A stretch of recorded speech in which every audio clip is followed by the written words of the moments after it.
안녕하세요. 미니북스의 곽정민입니다. 네, 오늘도 순간의 힘이라는 책으로 여러분들과 이야기를 나눠보고자 해요. 오늘 나눌 내용은 뭐냐면 여러분들 어제보다 나은 오늘을 원하시고 내가 조금이라도 더 성장하는 삶을 살고 싶으신 분들이 제 채널을 구독을 하시고 조금 더 많이 공부를 하고 계신 걸로 알고 있어요. 그러면 내가 조금 더 가능성이 있고 내가 조금 더 가치 있는 삶을 살아나가기 위해서는 나를 확장시켜야 되잖아요. 나를 조금 더 위험으로 밀어붙여서 액션을 취해봐야지 나에게 경험치가 쌓이고 그걸 기반으로 나는 성장하고 확장할 수 있다란 말이에요. 그런데 많은 책에서 실패를 경험해야 한다. 그걸 기반으로 해서 성장을 해야 된다. 그런데 우리는 열정은 언제나 넘쳐요. 넘치는데 이거를 지탱할 힘이 부족한 거예요. 내가 이거를 지속할 힘이 부족한 게 인간이기 때문에 너무나 당연하단 말이에요. 그럼 이걸 어떻게 해야 지탱을 할 수가 있을까?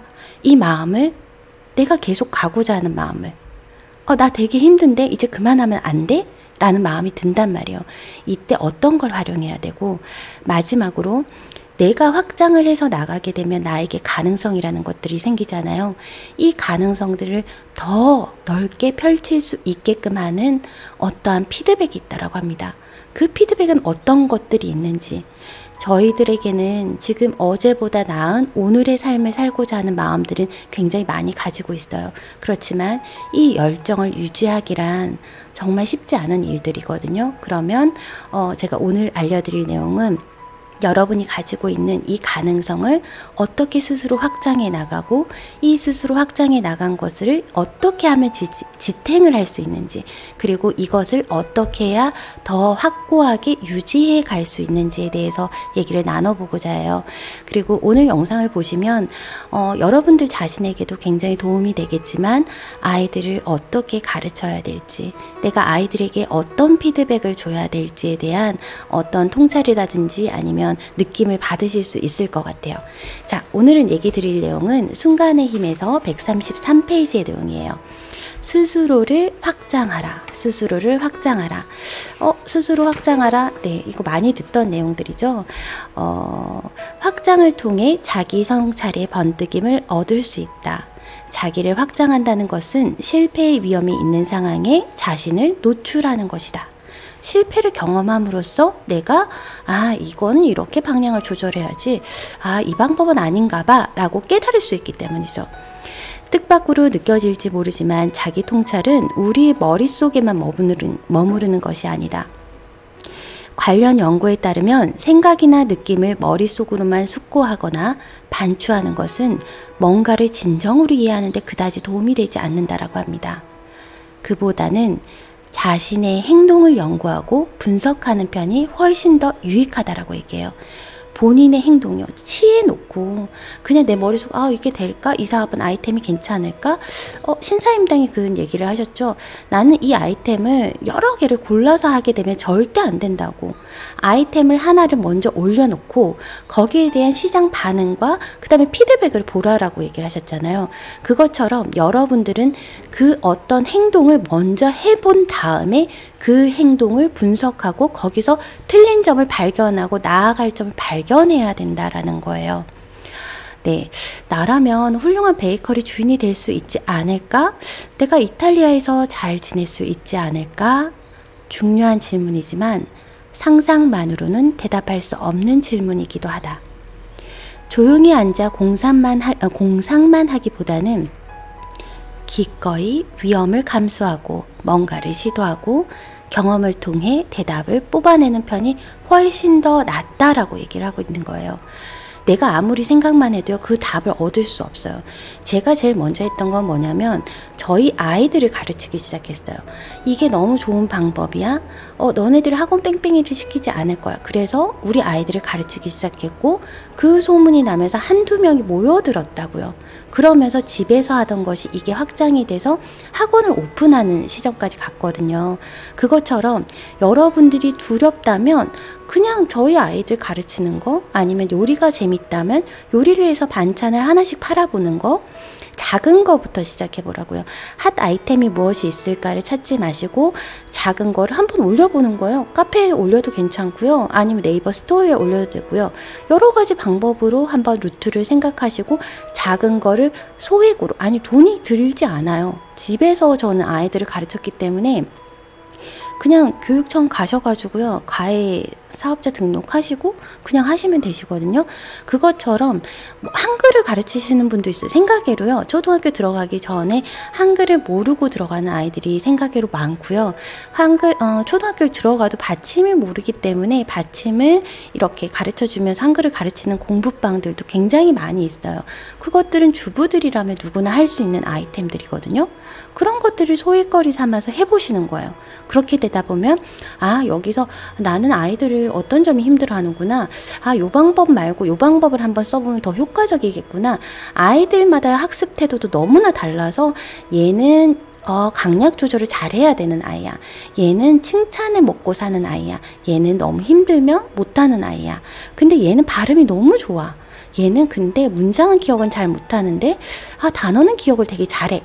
이런 방법들이 생각이 나요. 무작정 하기도 전에 방법이 생각나는 경우들은 없거든요. 그렇기 때문에 여기서도 얘기하듯이 여러분들이 집에서 작은 꽃꽂이도 괜찮고 반찬도 괜찮고 아니면 청소도 괜찮고요. 아니면은 한글을 가르치는 일도 괜찮고 저학년을 위한 수학도 괜찮고요. 할 수 있는 일들이 너무나 무궁무진하게 많아요. 그래서 그런 것들을 한번 시도를 해보시라는 얘기세요. 공상만 하지 마세요. 공상만 해봤자 공상에 머물고 어떠한 일도 일어나지 않아요. 어떠한 일이 일어나기 위해서는 액션을 취하셔야 되십니다. 그리고 나 자신을 알고 내가 무언가를 원하고 무엇을 할 수 있는지를 배우는 것은 평생에 걸쳐서 하는 일이에요. 저도 제가 다음 스텝에 뭘 하고 있을지는 잘 모르겠어요. 그렇지만 내가 어떤 기회가 왔을 때 잡을 수 있게끔 계속 공부해 나가다 보면 그 기회가 왔을 때 제가 뭔가의 다른 것들을 시도할 수 있을 것 같거든요. 지금 바로 목표를 잡기 힘드시다면 그냥 여러 가지 책들, 관련 분야의 책들을 읽어보다 보면 이거 좀 해보면 괜찮겠는데? 이런 생각이 드시거든요. 그래서 여러분들도 한번 해보시면 좋을 것 같아요. 제가 지난달 말로 퇴사를 하게 되면서 퇴직금을 꽤 많이 받게 됐어요. 그런데 갑자기 이 생각이 드는 거예요. 내가 핫 아이템이 하나 있었는데 이걸로 중국에서 물건을 떼다가 이거를 한 샘플로 파일럿 테스트를 해보면 괜찮겠는데? 이게 미천이 되겠는데? 라는 생각이 드는 거예요. 그런데 내가 이거를 어떻게 생각할 수 있었냐면 그 전에 네이버 스토어라든지 팜스토어라든지 아니면 이런 것들을 어떻게 판매되는지에 대해서 계속적으로 관심을 가지고 보고 있었거든요. 그럴 때 내가 퇴직금이라는 돈이 생겼을 때 이거 한번 해보면 되겠다, 이렇게 기회를 잡을 수 있는, 운을 잡을 수 있는 그런 순간들이 마련이 되는 것 같아요. 만약 제가 돈이 한 푼도 없다면 저는 알바를라도 나갈 것 같아요. 집에서 보딩 알바를 할 수도 있을 거고, 그거를 종잣돈 시머니 삼아서 뭔가를 계속적으로 도전해보겠죠. 그러다 또 실패하면 그걸 또 미천 삼아서 또 도전해보면서 살 것 같아요. 그것처럼 여러분들이 조용히 자리에 앉아서 공상만 하시지 마시고 이게 될까? 안 될까? 그냥 해보세요. 해보시고 안 되면 그걸 또 미천 삼아서 또 다른 걸 또 해보시면 되시는 거예요. 그런데 우리가 이런 걸 뭔가를 해야 된다는 열정들은 굉장히 많잖아요. 그런데 이거를 지탱하는 게 되게 쉽지 않거든요. 하다가 이게 맞는 길이야? 학원생들도 많이 늘어나지도 않고 나대로 바쁘고 이게 뭐지? 이게 좀 제대로 되고 있는 것 같지가 않아 라는 생각이 드시잖아요. 그럴 때 답을 알려드릴게요. 보통 우리의 확장을 격려하고 지탱해 주는 거는 바로 타인이다. 타인의 인정이요. 타인이 나를 인정해 줄 때 그 힘으로 여러분들 버티는 거 아세요? 남편이 될 수도 있고요. 주변 사람들이 될 수도 있고요. 아니면 독서 모임에서 다른 사람들이 나를 인정해 줄 때요. 그럴 때 되게 뿌듯하거든요. 그게 나를 지탱해 줄 수 있는 힘이에요. 너 어쩜 그렇게 할 수가 있어? 너 정말 휴직 기간에 그렇게 준비를 했단 말이야? 네. 저는 할 게 없었거든요. 그래서 아이들을 가르치고 책을 읽기 시작을 했고, 책을 읽는데 환경 설정이 안 되는 거예요. 계속 지속적으로 할 힘이. 그래서 유튜브를 한번 해보고, 처음에는 마이크를 해보고, 처음에는 핸드폰으로도 찍어보고, 여러 가지 하다가, 네, 이 방법들을 찾다 보니 저에게도 다양한 기회가 오기 시작을 했어요. 출판사에서 책을 보내주기 시작했고, 리뷰를 해달라는 분들, 저자분들도 연락이 오게 되고, 네, 뜻밖의 어떤 모임에 참여를 하게도 되고, 이런 기회들이 왔을 때 받아들일 수 있는 것들을 포착할 수 있었거든요. 그러려면 여러분들이 준비가 되어 있어야 되고, 그리고 이거를 지탱하기 위한 방법은 바로 타인이에요. 타인과 본인과 타인에 대한 인정이 있어야지만이 가능한 거예요. 네, 여기서는 이렇게 얘기하고 있어요.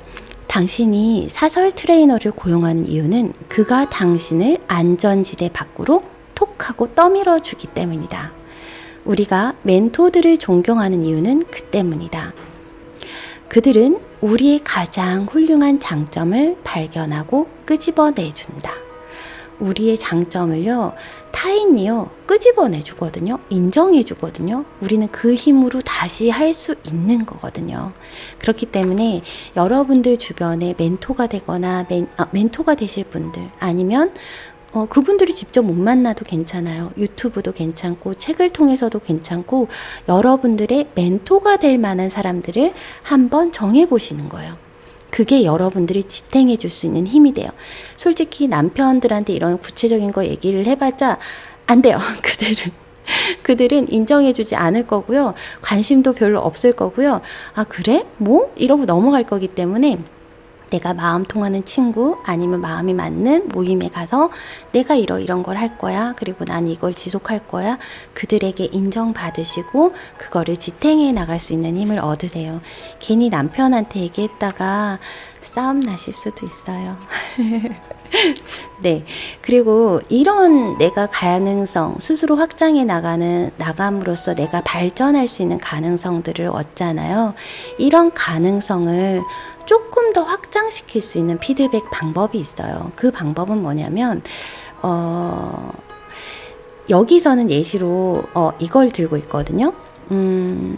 심리학자 데이비드 스콘 예거는 논문에서 인용한 공식에는 이거래요. 높은 기준과 확신. 이거는 예전에 제가 그릿이라는 책을, 이 부분은 설명을 드리진 않았어요. 그릿의 뒷부분에 보시면 우리는 이런 얘기를 전하고 있거든요. 우리는 많은 핵가족 사회에서 살고 있다. 이 핵가족 사회에서 살고 있는데 아이들을 어떻게 길러낼 것이냐, 정말 잘 길러낸다는 게 어떤 것이냐 라는 부분에서 그릿의 286페이지 이런 내용이 나와 있어요. 그릿의 기반을 만들어주는 사람은 부모만이 아니다. 그릿의 기반을 만들어주는 사람은 부모만이 아니다. 핵가족 밖에는 더 큰 성인 사회가 있다.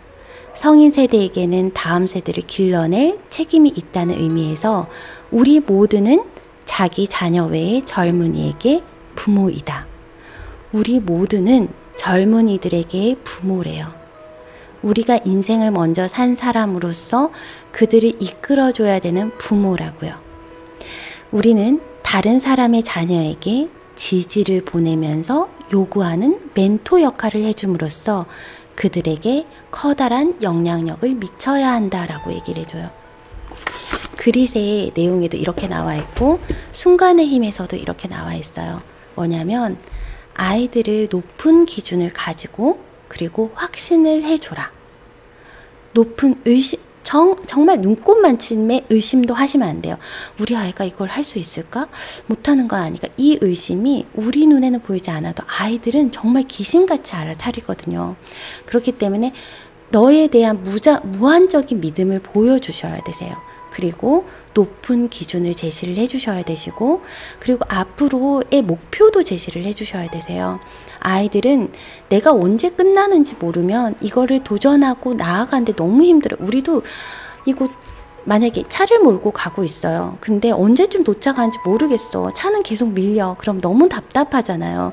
그것처럼 내가 몇 분 후에 도착할 거야? 너가 어느 스텝에서 멈출 거야? 너가 도달해야 되는 지점이 이 지점이야 라는 작은 목표들을 정해주게 되면 그 아이들은 그거를 쉽게 톡 넘을 수 있어요. 이건 아이들뿐만 아니라 저조차도 성인들도 마찬가지거든요. 높은 기준을 설정을 하고요. 너무 높은 기준이 아니라 내가 넘을 수 있는 기준이요. 지금 현재보다 조금 나은 기준이요. 그 기준에서 확신을 가지셔야 되시고, 그 다음에 나아가야 되는 방향을 제시를 해주시고, 거기에 대해서 나는 너를 믿고 있고 그거를 지지해 줘야 된다라는 거예요. 네, 여러분들한테 그 얘기를 지금 조금 더 예시를 들어서 해드릴게요. 스콘 예거의 8명의 논문에서 이렇게 인용을 했대요. 예거는 교회 한 중학교에 7학년인 학생 44명을 대상으로 실험을 실시했어요. 무작위로 두 그룹으로 나눴고요. 글짓기 수업을 하게끔 했대요. 글짓기 수업을 한 후에 그 아이들한테 글짓기 과제에 대한 피드백을 줬는데, 이 평가와 피드백을 어떻게 줬느냐에 따라서 아이들의 결과가 확연하게 차이가 나는 결론을 받았어요. 여러분 예상하건대 첫 번째 그룹에게는 그냥 종이에다 이렇게 적었대요. 내 장문에 대한 내 의견을 조금 덧붙인다 이러면서 일반적으로 빨간 펜으로 이렇게 덧붙이는 경우들 있잖아요. 그렇게 덧붙였고요. 두 번째 그룹에게는 이렇게 했대요. 내가 이렇게 말하는 이유는 내게 큰 기대를 하고 있기 때문이야. 선생님 너한테 큰 기대를 하고 있어. 선생님은 그리고 네가 할 수 있다라고 믿고 있어. 믿는다 라는 내용의 피드백을 줬다라고 합니다. 그 결과 첫 번째 피드백을 받은 학생들은 40%만 과제를 다시 수정해서 제출을 했고요. 두 번째 그룹은 80%, 약 2배가 넘죠. 2배 넘는 아이들이 다시 수정을 해서 과제를 제출했는데요. 첫 번째 아이들은 그걸 되게 비난으로 받아들였대요. 그냥 학생들이 비판을 수용하는 방식으로 변했대요. 붉은 글씨가 가득한 과제를 받아들였을 때는 가장 자연스러운 반응은 방어적으로 굴거나 의심했대요. 아, 그래 선생님 나 안 좋아하니까, 선생님 나 싫어하니까 그렇겠지, 이렇게 받아들였고요.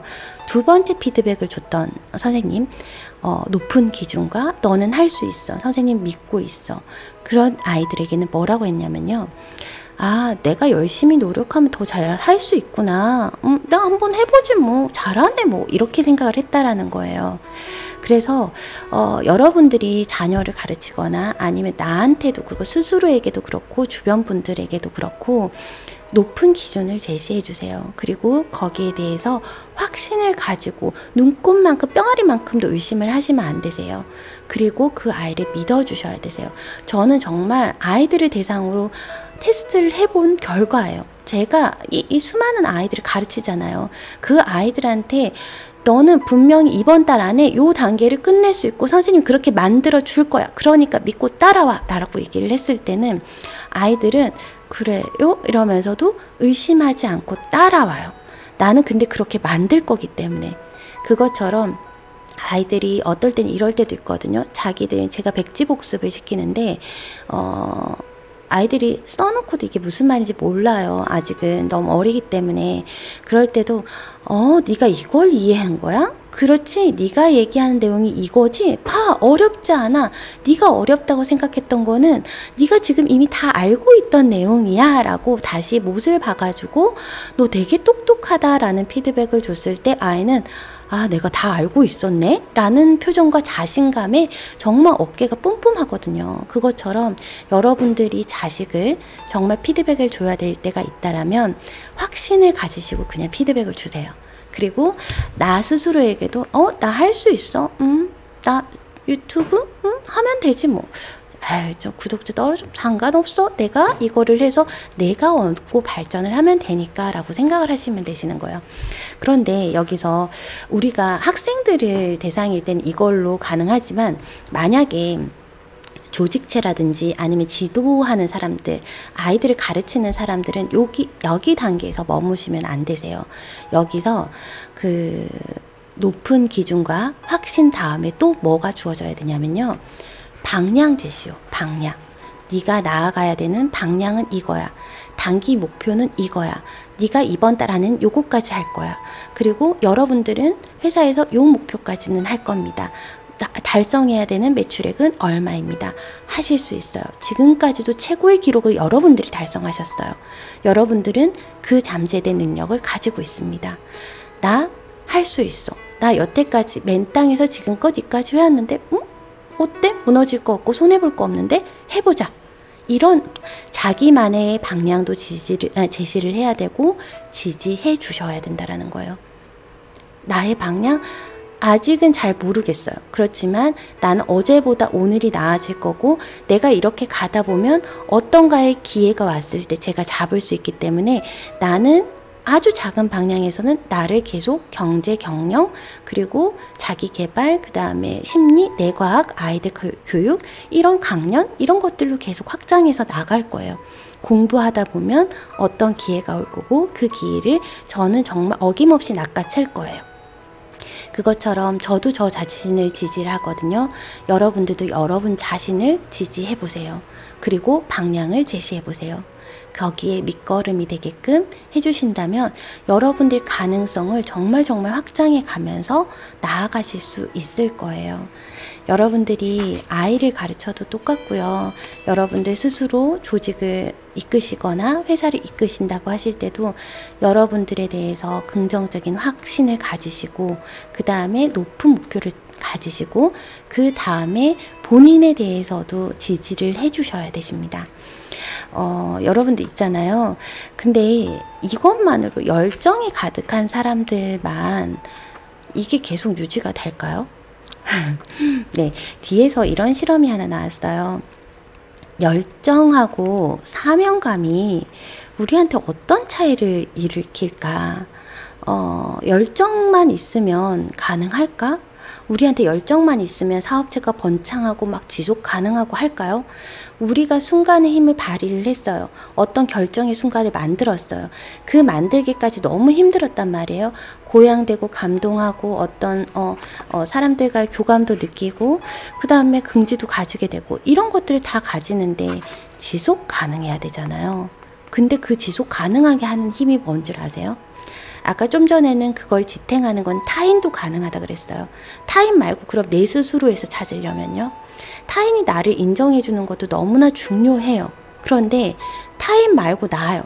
나는 그러면 타인이 없으면 지탱을 못 하나요? 네, 여러분들 바로 그 답은 사명감을 가지시는 거예요. 사명감이요. 241페이지에 이렇게 나와 있어요. 자신이 하는 일에서 강한 의미를 느끼는 직원들은 상사로부터 높은 실적 평가를 받는 경향이 있다. 당신이 타인에게 기여하고 있다는 생각, 당신이 하는 일이 더 큰 의미를 지니고 있다라고 느낄 때 여러분들은 더 사명감을 가지고 열심히 할 수 있다라고 하세요. 열정이라는 것은 당신이 업무에 대해 느끼는 흥분 또는 열이라고 정의를 할 수 있는데 둘 중 무엇이 업무 성취도에 더 큰 영향을 미칠까를 따져봤을 때는 사명감이 더 높은 영향을 미친다라고 있어요. 열정은 개인적인 것이다. 열정은 우리를 고무시키지만 동시에 우리를 고립시킬 수도 있다. 사람들은 높은 열정을 가질 수 있어요. 근데 이 열정만으로는 지속할 수가 없는 거예요. 여러분들에게 내가 어떤 목표를 정하실 때요. 내 스스로 나는 어떤 사명감을 가지고 있지? 나는 어떤 가치 있는 일을 하고 싶지? 저도 아직 찾고 있는 중이긴 해요. 그래서 여러분들도 지금 당장은 아니더라도 내가 이 일을 통해서 다른 타인들에게 어떤 기여를 할 수가 있을까? 내가 이 작업을 하면서 누구에게 영향력을 미칠 수 있을까? 당신이 하는 일에 어떤 큰 의미가 있을까를 느낄 때 여러분들이 그 일을 지속할 수 있는 힘을 더 많이 받으실 수가 있고 업무에 대한 성취도를 높일 수가 있어요. 열정은 개인적인 것이고 일시적일 수밖에 없어요. 계속 열정적이면 우리 다 죽어요. 네, 그렇지만 우리의 사명감이요. 많은 사람들이 왜 사명감 하시는 줄 아세요? 내가 이걸 안 하면 안 돼라는 그 사명감이 있을 때 사람들은 한 발짝 더 유지를 할 수가 있는 거예요. 그래, 나는 이걸 하고자 하는 거지. 나는 이 가치를 추구를 하는 거지. 나는 타인에게 이런 영향력을 미치고 싶은 거지. 사명감이요. 여러분들 이해되셨나요? 여러분들이 하시는 일에 어떤 사명감을 가져보시는 건 어떨까 싶기도 합니다. 제가 여러분들한테 지금 오늘 얘기 드린 내용은 뭐냐면, 여러분들 자신이 열정을 가지고 지속할 수 있도록 하기 위해서는 여러분들이 높은 기준도 가지셔야 되시고 거기에 대해서 확신도 가지셔야 되세요. 그리고 여러분들 스스로에게 나는 어떤 방향을 가지고 갈 거야 라는 방향 제시를, 작은 목표를 제시를 하시고요. 거기에 대해서 본인 스스로 지지를 해주세요. 네, 그런 다음 열정만으로는 살아가기 너무 힘들잖아요. 나는 타인에게 어떤 영향력을 미치는 사람이야. 나는 어떤 큰 의미를 지니고 있다. 내가 하는 일에 어떤 큰 의미가 있다라는 사명감을 부여하신다면 여러분들이 앞으로 한 발짝 한 발짝 나아갈 때 더 큰 힘이 되실 수 있어요. 네, 오늘은 내용은 여기까지고요. 오늘도 행복 선택하시는 거 아시죠? 여러분들 순간을 만드시고 그 순간에 여러분들이 지속할 수 있는 힘을 길러보시기 바랍니다. 그 힘은 여러분들의 높은 기준과 확신, 방향, 지지, 거기에 더불어 사명감을 가지시기 바랍니다. 여러분들 분명히 상대방에게 긍정적인 영향을 미치는 그런 사람이 되실 수 있을 겁니다. 감사하고요. 오늘도 행복 선택하는 하루 되시기 바랍니다. 감사합니다.